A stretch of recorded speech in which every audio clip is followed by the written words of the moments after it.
and I can see all of you are more comfortable today, more questions, so I look forward to interaction. It's an honor and privilege to have Professor Gupta in the hall. He was my thesis guide, and he was the one who initiated me into tuberculosis.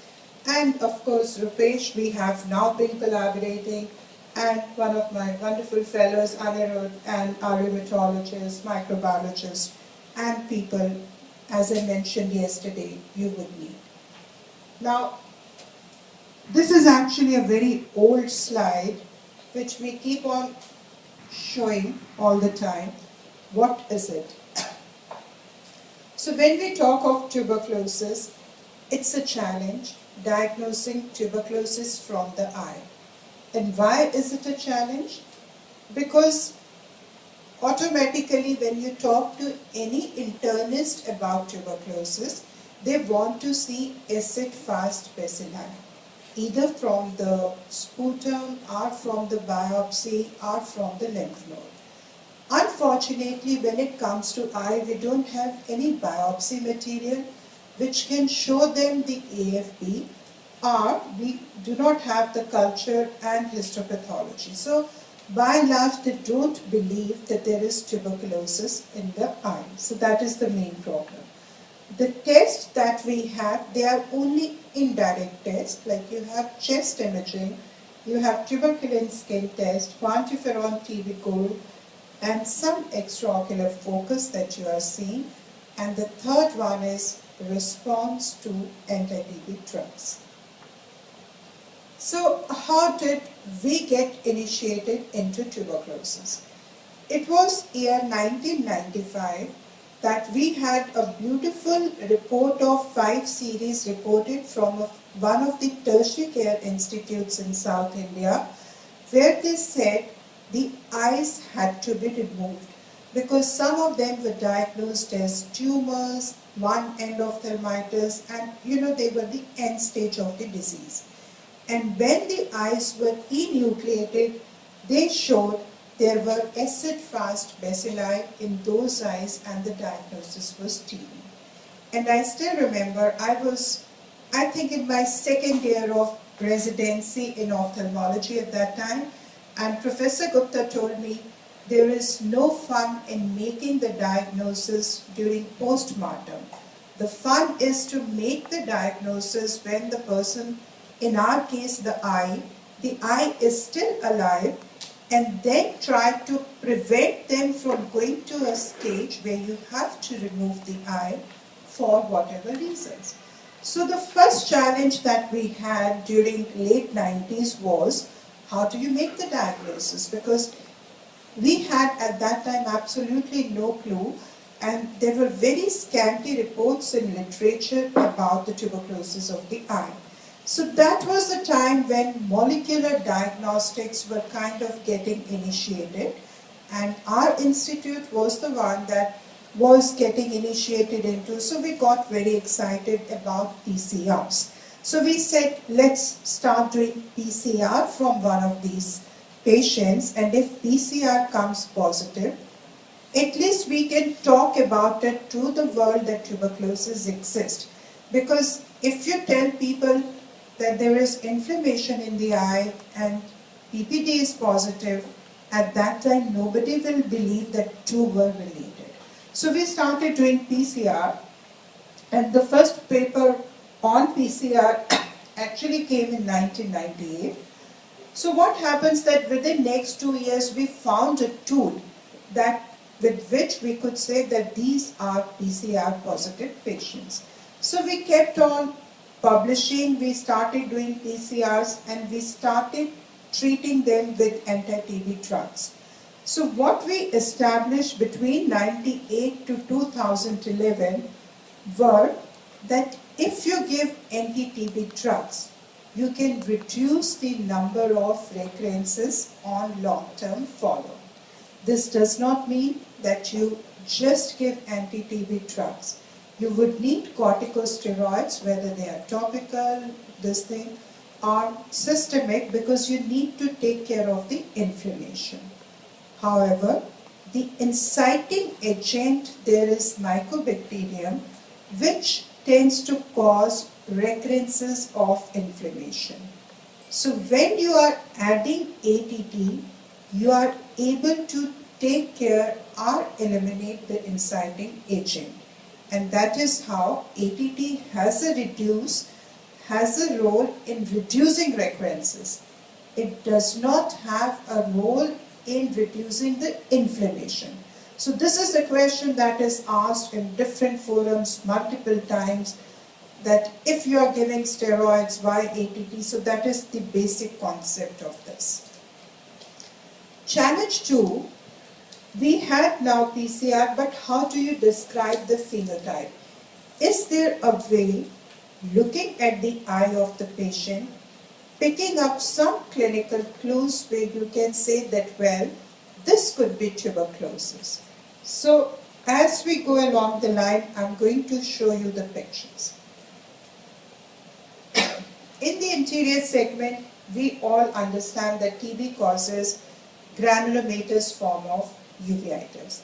So if you see mutton fat keratic precipitates like this, nodules on the iris, which could be Kopis nodules if they are on the border, they would be called Lusaka's nodule if they are on the stroma, or even during the heel stage when you see the synecdoche like this, these have broad base.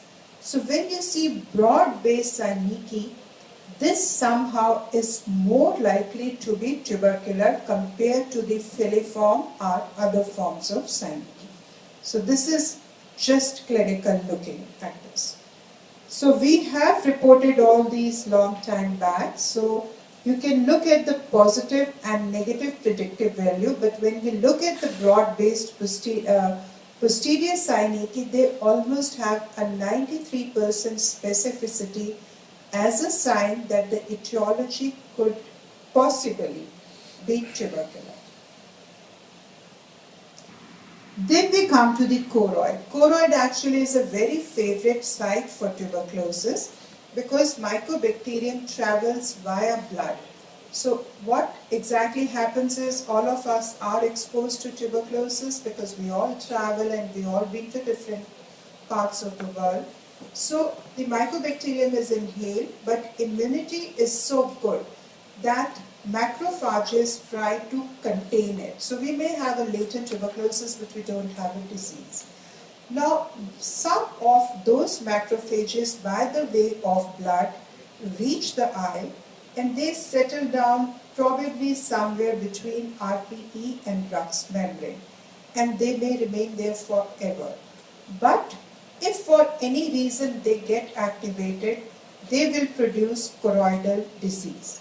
And here again I would like to tell you, they are not multiplying, they are just single bug inciting inflammation. So tubercles are something which are very commonly seen in these patients, and these are mostly described signs in patients who have miliary tuberculosis.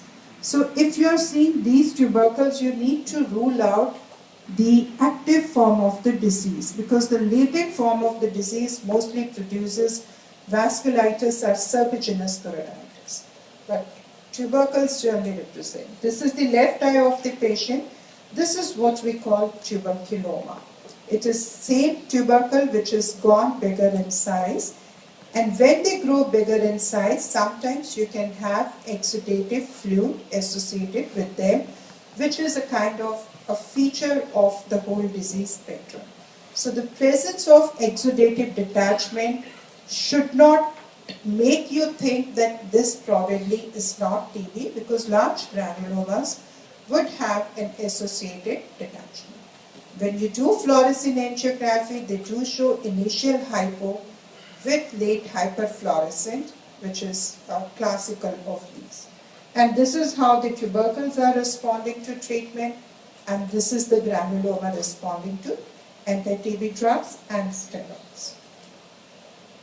This is again, sometimes the granulomas become very large, and I showed you a case yesterday. Actually, two cases I showed you. One where we had a lot of discussion was differentiating metastasis from TB granuloma, and second was a multi-drug resistant TB with large granuloma. So you can see when the granuloma becomes large, you may have a lot of fluid associated with this, which is exudative detachment. Or even presentation like this, you can see a huge granuloma and fluid. Now from choroid we move on to retina. Here we need to understand that tuberculosis per se does not produce retinitis. So if you are having a patient who primarily has retinitis, think of entities like toxo, depending on your region of practice, or Behçet's. These are the two, and the viral. These are three conditions that primarily produce retinitis. TB primarily produces choroiditis, but since retina and choroid are very close to each other, you call it chorioretinitis, because there would be spillover inflammation into the retina, but it does not cause retinochoroiditis. Why? Because it is coming from the blood, it's coming from the choroid. So first choroid gets involved and then you have retina overnight. So if you are seeing a patient with pure retinitis, the chances of that being TB are highly, highly unlikely. Though there are one or two case reports, but that's unusual. The way retina gets affected is the presence of retinal vasculitis. So you see retinal vasculitis which is there. Always look for the presence of these healed scars along the veins. They may be present in the periphery of the same eye or in the opposite eye. But if you see these perivascular scars, again, like broad-based synecdoche, they are a very important sign that what you are dealing with could be tuberculosis.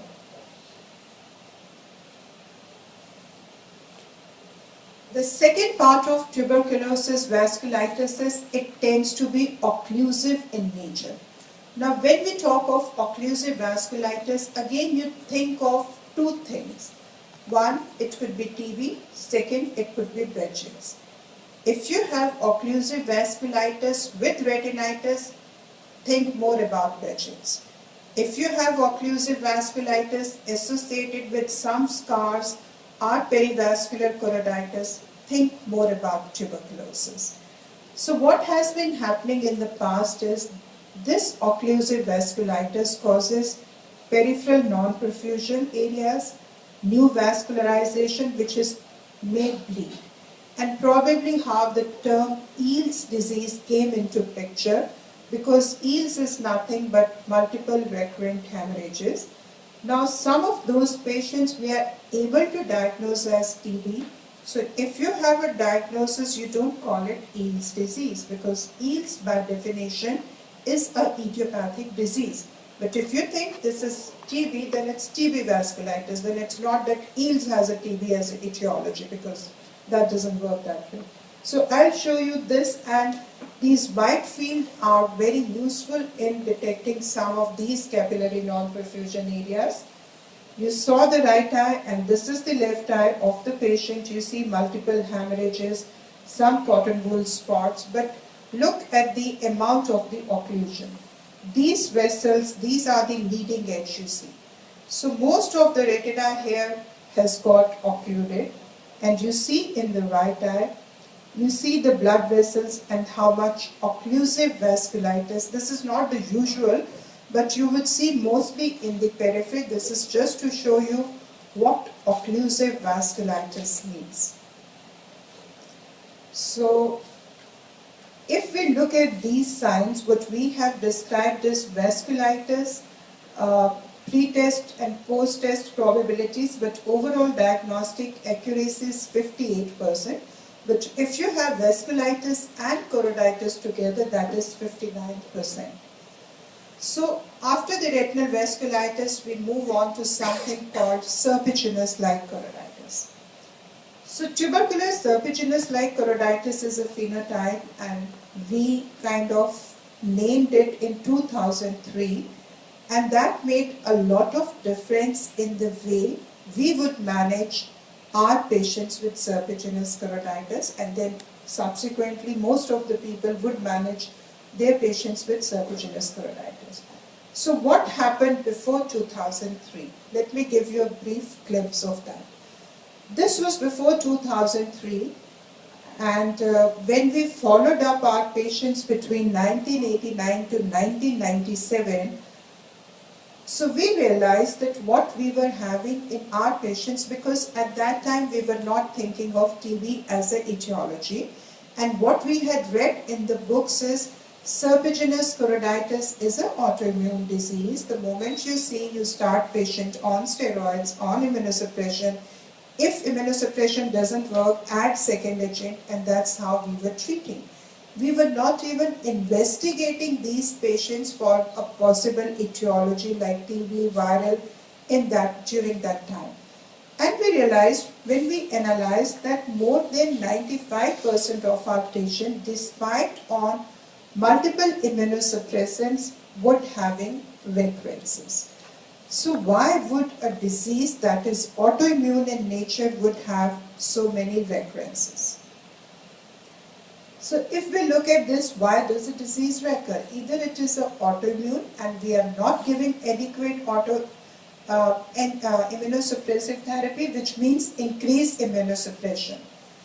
During that era, we did not have biologics and all, but quite a few of these patients were on true drugs, and some of them on cyclophosphamide also, which means despite the adequate immune suppression, we were having recurrences. So why would a disease recur despite maximum immunosuppression? Either again recalcitrant autoimmune, or there is an infective trigger that is inciting the that is inciting the immune response. And since that trigger is there, we are not taking care of that trigger, the disease is occurring again and again. So that was the time when we started looking for a possible etiology for this disease. And this was the first paper that came out in 2003. Just 7 patients where we reported that serpiginous choroiditis could be associated with latent tuberculosis in the body. And when you treat it with anti-TB drugs, the number of the recurrences was reduced to 10%. Because we are the same treating physician, we had the same patient, same protocol. We had a recurrence of 95% before, and now we came to recurrence rate of 10%, which means it was making a huge difference in reducing the number of recurrences. So we continued to work on this, and between 2003 to 2012, our colleague Dr. Rima worked with us, and she again took a larger cohort of patients over the 10 years, because the initial was just 7 patients. And this was 100-some patients, 105 patients, which we treated with anti-TB drugs and steroids, and a median follow-up of 26 months, and the recurrence rate was just 9.5%.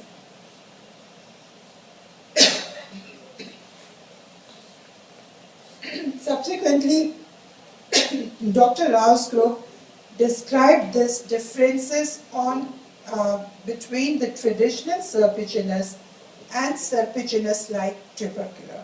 And this is important because you may be practicing in places where you have some patients belonging to this group or to the other group. So the classic serpiginous is mostly bilateral. TB might be unilateral. In the classic variety of serpiginous, you ideally do not see any inflammation or cells in the vitreous. But if you have associated inflammation, think about TB or viral or syphilis as a possible etiology. The classic one has a very classic description that lesions begin close to the disc, and then in the finger-like projection, they start growing away from the disc. Whereas in TB variety, you see lesions mostly in the posterior pole. These lesions are not focal, but lesions in TB tend to be multifocal, and you see pigment clumping in the center as opposed to the classic variety where you see pigment clumping at the borders of the lesion. So then comes the next challenge. So by now we have covered two challenges. First is how to diagnose. Second is how to identify a phenotype. Now third is how to treat. Because as I mentioned in the beginning of my talk, that the physicians and pulmonologists talk about confirmed TB. We hardly ever have something called confirmed TB. So there is a classification given by Professor Gupta about three categories of TB: confirmed, probable, and possible. So what are these three varieties of TB?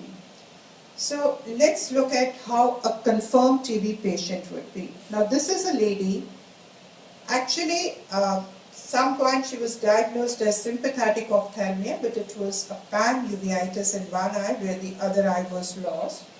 And it was not typical presentation of TB as I have shown you in my phenotypes. So after a lot of deliberation and immunosuppression not responding, she agreed for the enucleation of the left eye. So when we removed the blind eye, we realized there was a AFB sitting in the blind eye, which meant she had lost that eye due to tuberculosis. And this is the PCR from that eye, which too was positive, and you can see the granuloma. So this becomes a kind of confirmed case because we have been able to get the AFB from the eye. Though in this case it's the opposite eye, but still it's from the ocular tissues, or from the PCR. So you have shown there is a evidence of the bug in the eye. The second one is probable TB. Probable TB is you have a disease which looks like TB. You get a PPD skin test which is necrotic.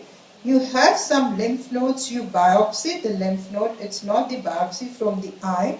It's the biopsy from the lymph node which shows you AFB. So which means this is probable.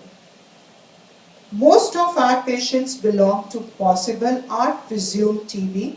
Because what we have is TB vasculitis, we have a skin test positive, quantiferon positive, chest may or may not be positive. So any 2 or 3 of these tests are positive, but we are not able to document the presence of acid-fast bacillus. So this, most of our patients, when we talk about, they belong to this category. So then comes the treatment. Regarding the treatment, we all agree that the treatment is given with anti-TB drugs. We give 4 drugs for 2 months, and the remaining 2 drugs, which is INH and rifampicin, are given for duration of 4 to 6 months depending on different countries. So some people have 6 months and some have a total of 9 months. The big question that comes always in different meetings and all is, what is the role of giving corticosteroids? Now I would show you this example here. This is a patient who has anterior uveitis and there are granulomas sitting all over the iris. What will be your first treatment? Forget about TB. When you see this patient, what will you do? If I ask you what treatment would you start, what would you start? You will start topical steroids. So there are no questions asked, no? So all of you agree that even if you want to anti-TB drug, that will be, somewhere along the line to prevent recurrences. But the primary treatment is corticosteroids, okay? Now same thing happens with these. These are kind of little granulomas sitting in the choroid, okay? Somehow when we see the same granulomas in the choroid, we are scared of steroids. There is no need to be, because it's just like you cannot treat the anterior chamber granulomas without steroids. Similarly, you cannot. The route of administration may be variable. You can't treat them with topical, but they need to be treated anyways. So, second is, why are we scared of giving oral steroids in these patients? There are 2 concerns. One is There may be actively multiplying bacilli in the eye. So if we give systemic steroids, it will flare up the disease in the eye.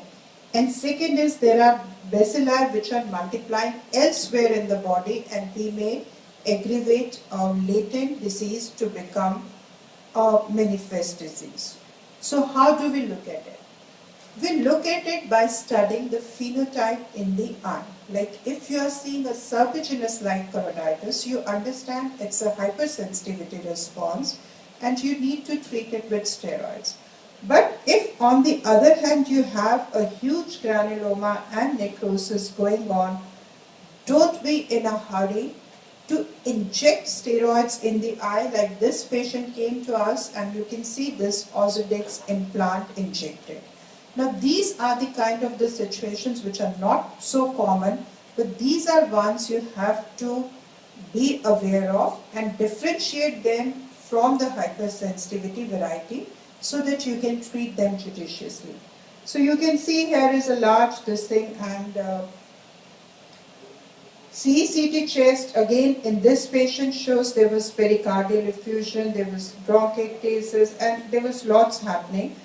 He also had sternal abscess that showed acid-fast bacillus. Now this patient was not exposed to oral steroids. He was exposed to local steroids, but he probably had a disease where the bug was multiplying everywhere in the body. Okay. So when we see in the eye, so we gave him intravitreal bevacizumab because he did have some of the vascularity developing in this region, and anti-TB treatment. You can see he started responding. He did respond, and this is from his eye. This is atypical mycobacteria which was growing because he was dealing with animals and this. So barring these patients, most of the other patients you are safe in giving steroids. You just need to pick these patients out of this. I won't go into all these details, I think. The second thing why you need to give steroids, especially if it is a serpiginous-like choroiditis, is because when you initiate treatment in serpiginous-like choroiditis, about 30 to 40% of the patients might have something called paradoxical worsening. The first report of Jarish eczema actually has come from Singapore by Professor Soon Fei Chi. When they started the patient on anti-TB drugs, the patient showed worsening in the form of vitritis, and they published it in Journal of Eye. We have reported more and more in serpiginous-like. For example, you see here panel A, this is before starting anti-TB drugs, and panel B is 3 weeks later. Autofluorescence you can use to see the activity of the lesion. Now, if you see here, the edge of the lesion is hyperautofluorescence.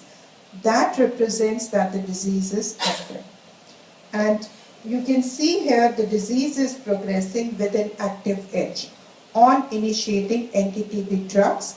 And this is what is paradoxical worsening. So, earlier, it's almost seen in more than 1/3 of the patients, and they need therapy with high-dose corticosteroids because you want to minimize the tissue damage that is secondary to inflammation. So this is another example of a patient, large placoid, where the patient is given baseline anti-TB with proper dose of steroids. You don't see the progression or worsening in some of these eyes. So what causes paradoxical worsening? We did a small study which is published now in Eye last month, where we did 12 treatment-naive patients of serpiginous-like choroiditis, and we studied the serum levels of interferon, interleukin, TNF, and TGF-beta baseline 1, 3, and 6 weeks after starting the anti-TB treatment. And then we compared the patients these levels in the patients who had paradoxical worsening to those who did not have paradoxical worsening on starting the steroids. 4 of these 12 patients showed paradoxical worsening, which typically comes around 2 weeks time once you have started the anti-TB drugs. That is when you will see.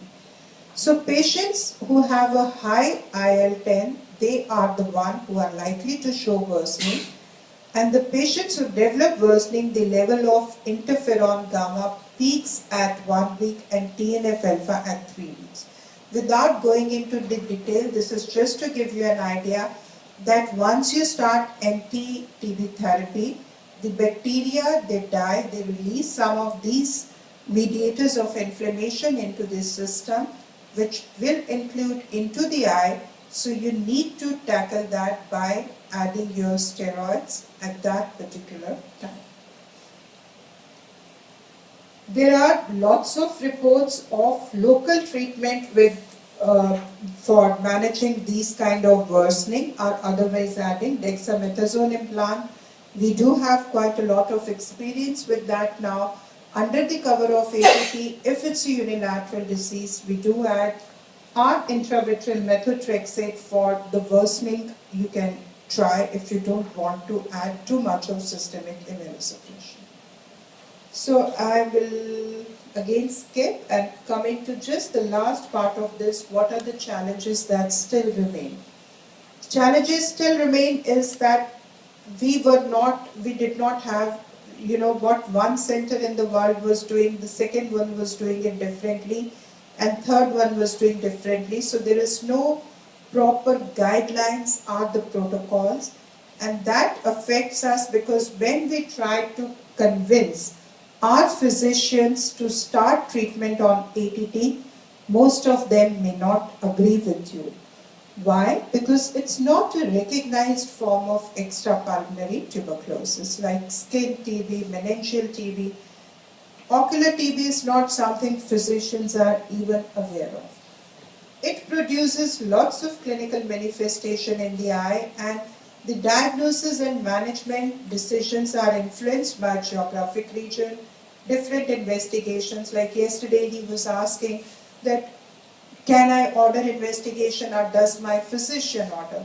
So, these kind of difficulties you would have in convincing this.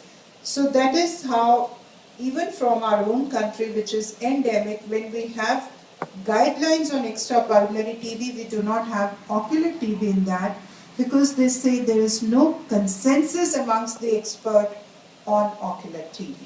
Because what I call TB, you may not call it TB. So that is the problem. So that is how we have started doing this collaborative work, that is collaborative ocular TB study, and it's really nice to have the board members. Kwan is there, Rupesh, Professor Gupta. So, there are different experts from all over the world who have come together on a single platform to reach a consensus on TB. So this was the first meeting that we had during San Francisco. So we started with the research question for part 1, a very basic, simple question, that how are we currently managing our patients with TB? There is no study, no trial, it's just to know what we were doing, what you are doing, what you are doing. So we asked the experts, we took 25 centers from all over the globe and selected a core team. We prepared a study manual, we got a web database entry, and we kind of published the results. So what did we find? We got the pre-programmed encrypted smartphones for the medical study, and the treatment regimens were guided by individual hospital protocols. We did not tell them what to do or what not to do, because we wanted a big data from the real world scenario, not in a scripted scenario. So just to share a few findings with you.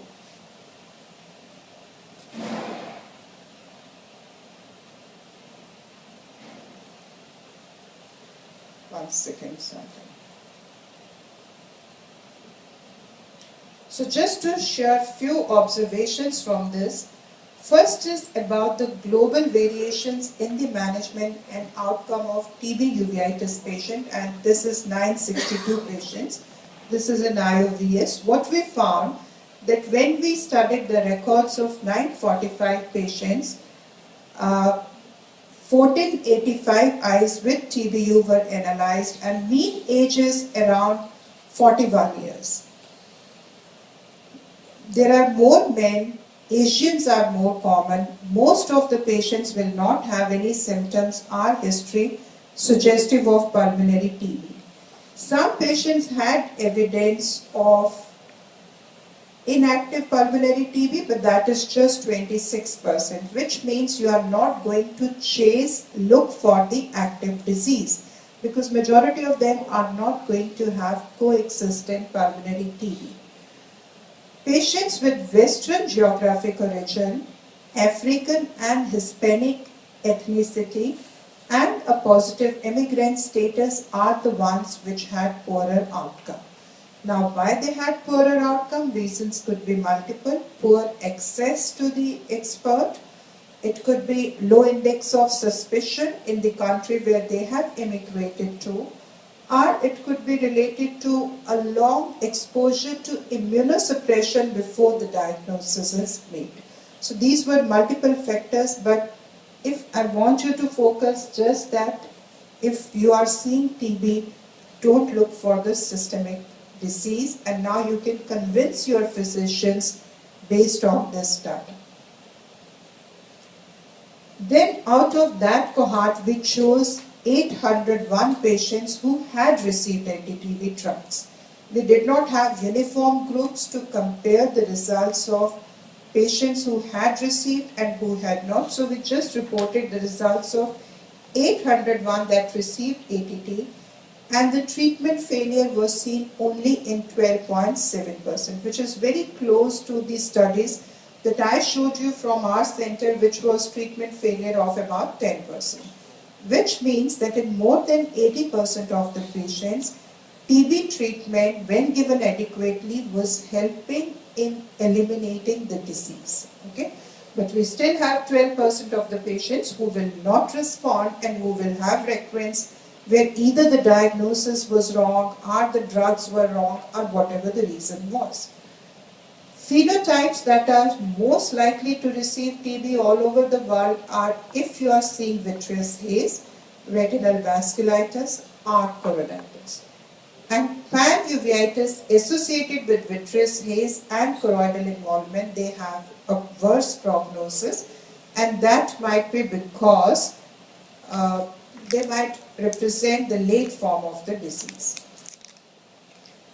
So if we look at what are the current trends in the ocular investigation, systemic TB, about 787 patients, they searched for a systemic disease. Pulmonary was 76% had no associated disease. Pulmonary 16% and extrapulmonary, which means cervical lymphadenopathy, was the prominent, just in 6%. The TST skin test was done in 631 patients. It was positive in 87% of the patients, and 13% was negative. Quantiferon TB was done in 305 patients. It was positive again in 89% and negative in 10%. So the majority will not have systemic disease, and Montus and quantiferon are the tests which are still most commonly used by experts all over the world while looking for diagnosing ocular TB.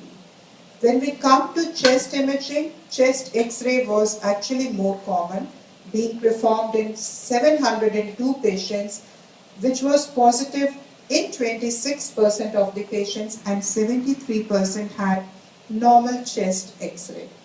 However, when we look at the CT chest, 159 patients had, it came positive in 68%, and when we say positive, it does not mean active tuberculosis, it means some evidence of healed latent disease, whether it is a calcified lymph nodes, Gons focus, or whatever. That was seen in up to 68% of the patients. I started my story with PCR in 1997, but in the real world today, only 57 patients out of 962 had undergone PCR. So probably the experts are not doing it, are not believing it because of the lack of standardization. Out of those 97, the positive was 57% and 42% was negative. And somehow when we looked at these patients, majority of the experts were not treating based on the PCR results. So for further analysis, now we have not even taken PCR into consideration, and this is what we published, that only 6% of the patient underwent PCR analysis. It was positive in 33 patients and 26 were negative. So 8 patients who had negative PCR actually had a systemic tuberculosis, active systemic tuberculosis. So anti-TB treatment was given in 18 negative and 13 positive, but at 1 day of follow-up. I'm not going to read all this to you, but the moral of the story is we don't have a lack of consensus or standardization on doing PCR. Coming to tubercular retinal vasculitis, it showed occlusive vasculitis was the commonest form of the disease that was seen in 61%. And this is one of such patients which is published in the retina. So you do see the granulomas. I think I showed this picture. This, I don't want to, just the highlights, that Caucasians tend to have non-occlusive variety of vasculitis compared to Asians and Middle Eastern, and poor response to therapy including ATT. Now reason maybe it is not a tubercular vasculitis, there is incidental which is coming positive, or secondly the Asians may manifest differently, the Caucasians may have a different manifestations, and that is why we were seeing Eales disease more in Asian and Indian population. We don't know. We don't have that information with us. And this is the report on retinal vasculitis in retina. And finally, the last one was choroidal TB, which could present as multifocal choroiditis, serpiginide-like choroiditis, or a large tuberculoma. And 88% of the patients were treated with anti-TB therapy. 91% patients received steroid along with, and 10% of these did receive immunosuppressive agent. Treatment failure after treatment of choroiditis was 14%, which is what we expected. About 10 to 14% of the patients would have the treatment failure, but again, more than 90% would not have recurrences on treatment. Out of all varieties of choroiditis, it was serpiginous-like choroiditis that had superior outcome, because that is a phenotype which is very well diagnosed. So to conclude, the current evidence from global experience shows that there is efficacy of treating presumed tubercular TB, and we are now going to have consensus meeting at my place, my city, Chandigarh, on 16th of November. So hopefully we will come out with consensus statement that will help you, besides these publications, to convince your physicians wherever you are to initiate anti-TB therapy if you think the patient requires it. Thank you very much.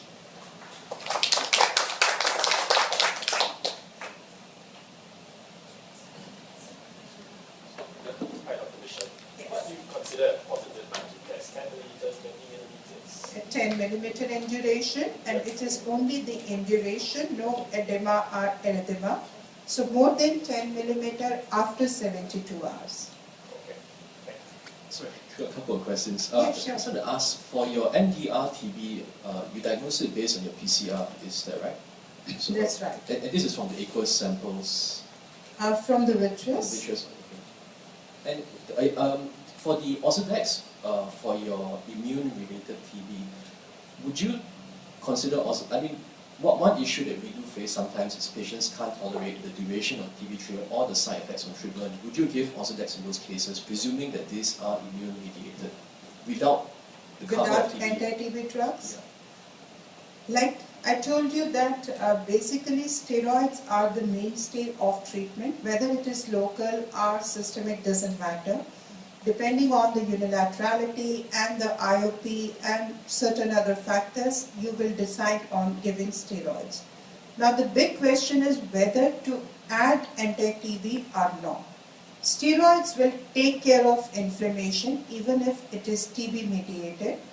However, they have a tendency to come back.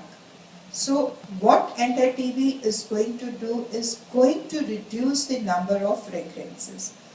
But if, like in practical life, what I do is, if for some reason I'm not convinced or the patient is not convinced about the need of adding anti-TB, we just treat it with steroids, but the moment patient has a recurrence, the first recurrence, that's the time to convince, or that's the time the patient gets convinced to receive the treatment. But you have to be honest with the patient that we are giving you, we don't have to confirm this thing. The literature says we'll be able to reduce recurrences. These are the side effects, and you got to monitor them for their LFT very closely. These are the side effects. So the inflammation is going to go away anyways, but it may come back. So, you discuss all these things before starting them on NTT. And I want to ask about the use of anti-VEGF. I think there's good evidence for tubercular granulomas that it works, but how about the immune-mediated ones, the retinal vasculitis where you get a bit of sheathing? Do you think that anti-VEGF is a good adjunctive treatment on top of the steroids and ATT? TB granulomas and TB uveitis is VEGF mediated.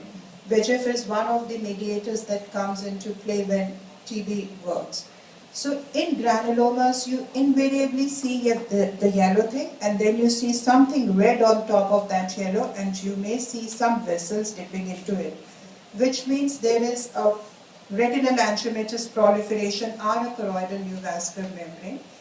And even the granulomas themselves will show regression when you inject anti-VEGF. And some of these patients now, we have injected them anti-VEGF 2-3 times, and they are doing fine, and we have not unnecessarily added ATT, unless that patient comes with a recurrence when I'm convinced, but it works. Regarding their role in serpiginous choroiditis, I have beautiful pictures, I'll pull them out for the evening. Now we have started doing a lot of OCT angiography. With OCT angiography, we are seeing those new vascular network which are hiding under so much of scarring, pigmentation in serpiginous, and we were not able to pick them on ICG sometimes and on fluorescein. They will not really show on OCT because they may not be leaking always, so you don't have fluid in the retina. But these new vessels, like Adrian was showing you yesterday, they have a corrector with which you can make out whether they are active or not. And now you have the flow correctors. You can, if they are showing more of red, it means they have intravascular flow. So we have started injecting anti-VEGF for these membranes, which may not be clinically very active, but which on OCT angio. And I agree with Adrian was saying the same thing yesterday. Patient of serpiginous choroiditis you have treated, she comes back to you, everything looks fine, but the patient says, something is not right, I'm having some complaints, or, you look and everything looks scarred and you say, no, it's fine, your vision is 20/30. But when you do OCT angio in these patients, you see that underlying membranes. So we have a series of patients, we did not do anything, they have progressed. We have those patients where you inject and patient feels better. So some of these patients we are treating now with anti-VEGF. And with regards to the TB treatment regime itself, this is something else that we grapple with.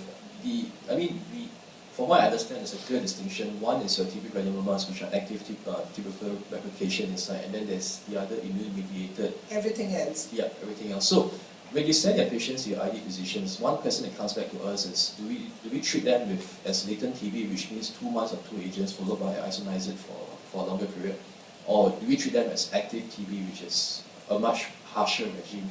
So if it's a TB granuloma, I would say push for the active TB treatment. But how about the latent ones? So, for the latent ones, I think there is a report again from Sunfek Chi, where she's shown that 9 months of therapy is effective. but many of these are driven by the practices of your country.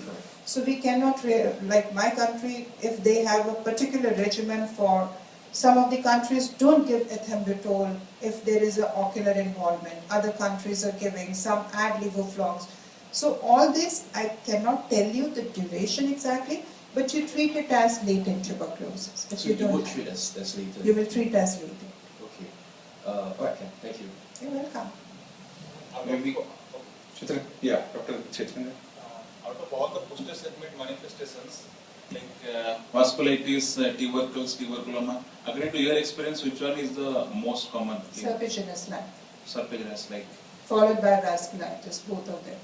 And ma'am, that survey article you told that probable possible criteria is given.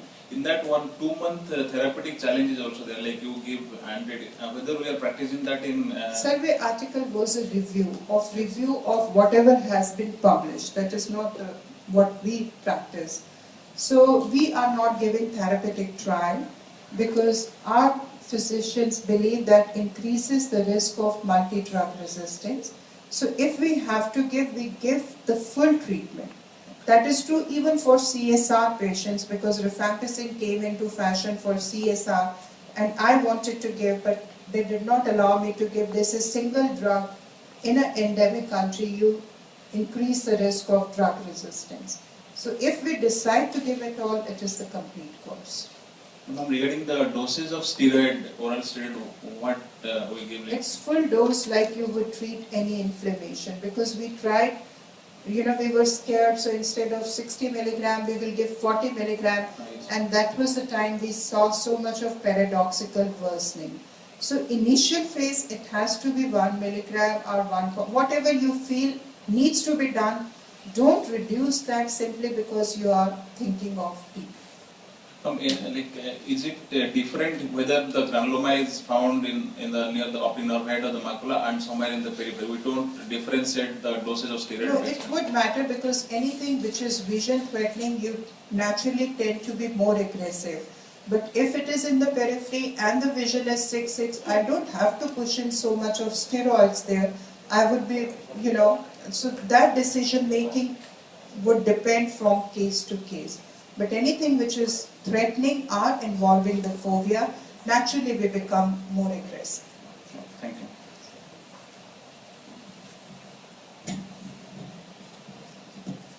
With regard to the prednisolone, 1 mg per kg per day, the one is immunosuppressive dose instead of the 0.5 mg, which is anti-inflammatory dose. So we will start 1 mg. We go to the immunosuppressive dose, not to the anti-inflammatory. We go to the higher dose in the beginning, and within first 2 weeks, that is the time when we expect the paradoxical worsening. So once we have taken over that time, then we start reducing it. Immunosuppression as a routine, we do not start in TB patients, but then there would be a category of patients, say after 3 weeks or 4 weeks, when you reduce the steroids, you see the more new lesions start appearing, which means they need a higher degree of immunosuppression to control them. So then comes whether you increase the steroids again, and if you are seeing it 2-3 times, we add azathioprine or MMF or whatever it is. Only problem is in the biologics. You have to be very careful in starting biologics, especially if patient has TB and they have to have received minimum of 6 to 8 weeks of anti-TB regimens. But by and large, you can get away without with just steroids, and Ozurdex actually works very well for these patients with multiple recurrences because it keeps very high level locally without affecting the rest of the body. So you are not scared of any latent inflammation elsewhere, coming up. Okay, thank you. At the same time, when we start the prednisolone, do we need to start the anti-TB, or like how long after we start anti-TB, then when we start the 1 mg per kg per day dose of prednisolone? So we have gone through all these, phases. So there was a time when we would start anti-TB and we would just give 30 milligram, 40 milligram prednisolone. We realized it was not working. Then came a stage we will say, okay, we give anti-TB for a week and then add steroids, and the risk of paradoxical worsening was very high in that group. So now we start both of them together, and sometimes even steroids earlier till the time you are waiting for your quantiferon and other tests, and add ATT on top of that. We wanted to do a randomized trial which never took off, so I'm just telling from my experience that we start either together or steroids before anti-TB to minimize the paradoxical worsening. Alright, thanks. For how long we need to continue the prednisolone? Like when is the By end point? and large, within 2 months you settle down. But it will be customized depending on patient's needs. You know, if the patient is responding fine to this, within 2 to 3 months you should be off prednisolone and continue with ATT. However, if at 4 weeks or 6 weeks when your prednisolone is about 20 milligram and you see the lesions erupting, it means he is the one who needs more immunosuppression. So whether you top it up with Ozurdex or with methotrexate or with whatever, but those patients would be different. Like there's no protocol as such. Doctor, I recall that the timing of vitrectomy for patients with vitreous hemorrhage, for patients with Eales disease, is it 90 days of quiescence after you started your steroids and ATT, or as soon as... You know, when we talk of the hemorrhage is generally, you do not know whether the disease behind is active or inactive, but from our experience, you know that new vascularization generally comes in the inactive disease. So by the time you have the new vessels and they are bleeding, most of the time you do not have any active disease lying behind. So you don't have to wait for 3 months for the eye to become quiet or anything like that. So you just do a good vitrectomy, clear up the hemorrhage, do a good laser. On the table you see whether vasculitis appears active to you or not. More than 90% it will be, you will see some occluded vessels and new vessels and all. You can inject anti-VEGF if you want at the end of the surgery, and you will not need to do anything. However, rarely if you see an active vasculitis, it's always a good idea to get an angiogram done in the post-operative period, which you could not do beforehand because of the hemorrhage, and then start the patient on steroids or whatever the usual treatment for vasculitis. But I won't delay vitrectomy just for waiting for results. Thank you, Doctor. If the PCR return positive to your initial anti-TB drugs, and do you consider if there's maybe a false positive PCR? PCR, as I said, the first would be clinically. Are you clinically suspecting it to be TB? The second one is, you're talking about vitreous hemorrhage? No, just usual. The second is you have done your basic test, which are non-invasive test, which means you have done your PPD, you have done quantiferon TB, and you have done chest imaging. All 3 of them are negative. Okay? And you still feel the disease is due to tuberculosis, and you have a strong suspicion. If in that situation you do a TAT and PCR comes positive, you will be justified in adding the anti-TB drugs. Okay? But if clinically you are not suspecting the disease to be TB, and you have done a TAT for whatever reason, and somebody from the laboratory tells you that it is PCR positive, I will not add anti-TB to that. So I will add anti-TB in PCR positivity where I want PCR to be positive to give me a tool to add anti-TB. But PCR cannot decide or tell me that I am positive, start ATT. Not like that. Sorry, just hopefully one thing you for let's say I have a scenario. Essentially, my core question is there a role of having a second cause of anti-TB? Because I have patient coming in, Yeah. which I think is tuberculosis, and they claim that they had the treatment years ago, 20, 30 years ago. And in that kind of scenario, subjecting them another course of anti-TB, is that justified? That's the whole problem which we have. We are not able to differentiate the reinfection because we do not know. We also have few of these patients who had received anti-TB in past and now they have come with inflammation, and the question remains, the test for TB are still positive, and the question remains is whether you add a second course, give or not. So if it is a reinfection, then they merit a second course. So we generally take our internist into confidence, let them evaluate, look for any evidence elsewhere, and few of them do receive a second course because if there is a latent focus and you want to go high on immunosuppression or that, for that reason they want to cover it. But these are, these are not simple, straightforward cases because you can't differentiate the persistence of the test positive because of the past infection or the reinfection. But now with quantiferon gold plus, they say that if it comes positive, it means CD4-8 ratio takes into consideration. You just acquired it. Honestly, I haven't read much about it. Maybe Kwan is also looking at it. Kwan, you have any idea about quantiferon gold plus? So that's the latest test. So instead of paying 3 antigen, now they're looking at 4. So but also on CD8-4 based. Yeah, more, I would say more sensitive and more specific too. And it was just available in July. No, it's available with us. I have to read about it honestly. So, but they claim it can differentiate between latent and this, but we have not seen that. Yes. Yeah. I think just one point about the steroid and I think why you need to go high on the dose also is there is a interaction between steroids and rifampicin. Rifampicin can reduce the bioavailability of steroid to 66%. It can reduce that.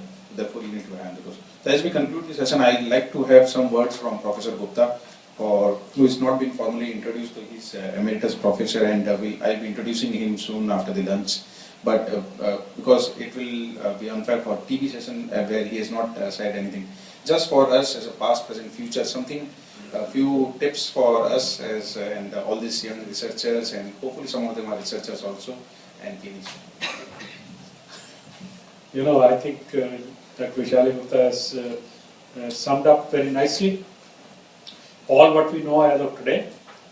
And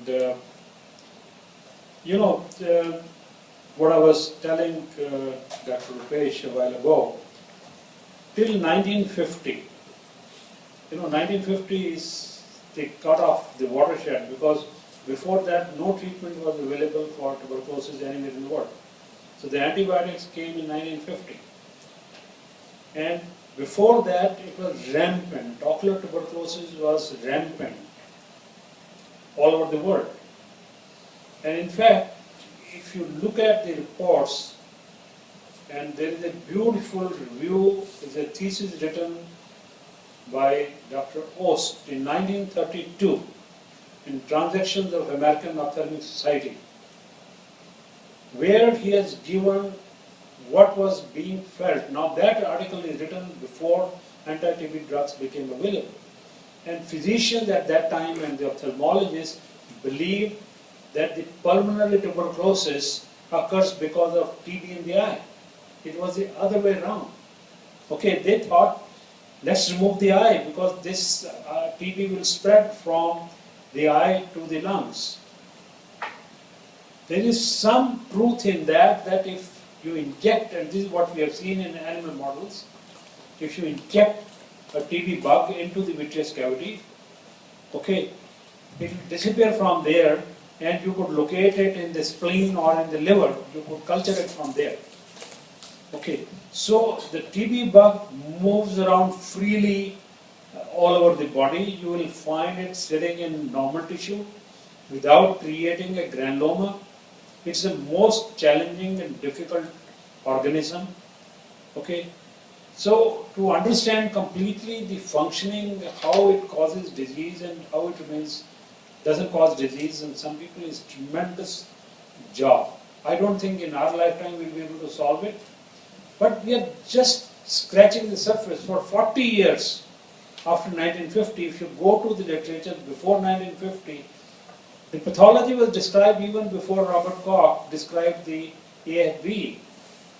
There's several reports in 1858, 1859, 1879 where ocular pathology of tuberculosis was known. And once the AFB was described by Robert Koch, everybody started looking for it and they found the AFB in the ocular pathology. Okay, the picture changed because now with the pharmacotherapy of tuberculosis, tuberculosis became extinct in countries like US, where the incidence rate is about 1.5 per 100,000 compared to Europe, where it's much higher. Russia is still higher. In India, it is something like 150 cases per 100,000 patients. That means out of 100,000 population, 150 cases of pulmonary disease or TB disease will happen, compared to US, where there is 1.5. From 4 per 100,000, it's come down to 1.5 as of 2018. So they have almost practically eradicated tuberculosis from their population. Okay, but there are certain populations, and I'm sure there would be in Indonesia, in some of these South Asian countries like India, Pakistan, Bangladesh, there would be very high endemicity of tuberculosis.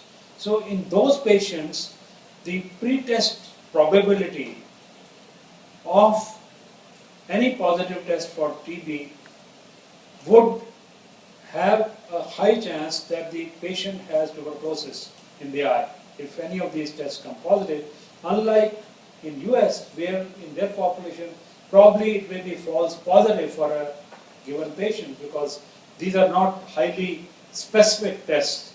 There's false positivity even in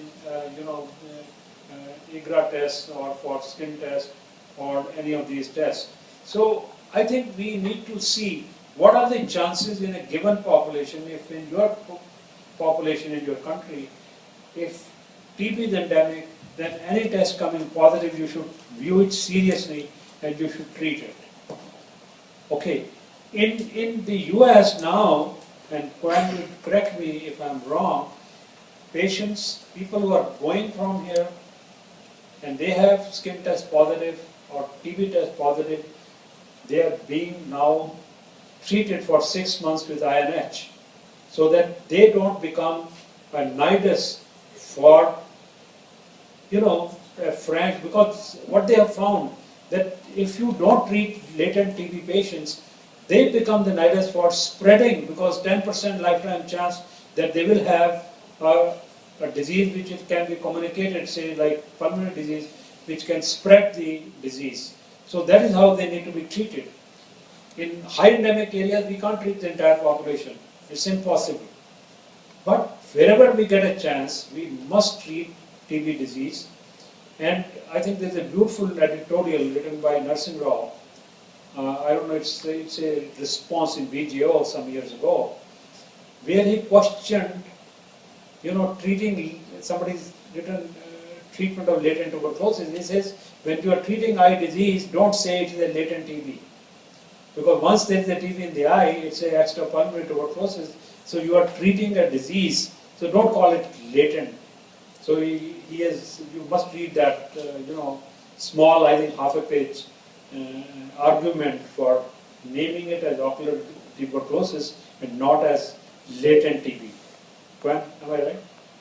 I think that that's absolutely correct right now, because what we have trouble with now, when we send the patient, let's say the patient is positive quantiferon and have optic nerve involvement and vasculitis and so on, we send it to the infectious disease. That's the first question they ask you, whether or not this is a case of latent TB. And I say, no, this is active disease. And I mean, if you just see the lung only, will you just treat it or not? And so that's what the dilemma we're getting right now, is to convince them. And so I have learned that that's why this content is so important to me, because now I have like ammunition to call you, because otherwise they would just say, well, this is not TB, we don't treat it. And our goal is to say, when you have eye disease, you have to treat it because there's an infection there going on right now. Yeah. Thanks, Professor Gupta, and I am sure all of you are waiting for the lunch. Otherwise, the TB discussion will go on for the whole day. Thank you, Professor Vishali. And we'll gather back at 2:15. Lunch is there, and we'll start sharp on time for